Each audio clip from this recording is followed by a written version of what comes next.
Yes, ito may ginawan tayo ng mga ladder dito. Ito, maganda tong sidecar na siya, no? Kumpleto sa mga burloloy, may top load na may hagdan.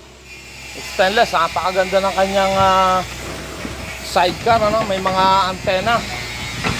Okay, stainless halos lahat to. May prangkisa. Ito yung ginawa namin.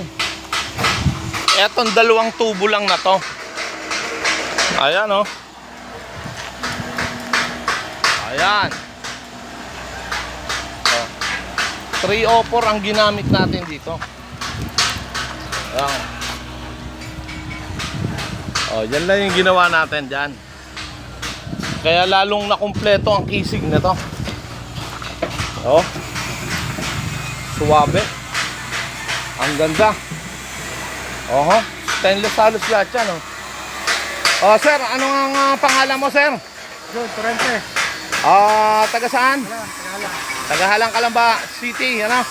O, ano masasabi mo sa ginawa namin? Okay naman. Ayos.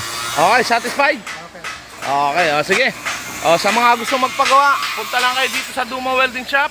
Hanapin si Oliver Duma at igagawa namin kayo ng gusto nyo. Okay? Bye-bye. Yun.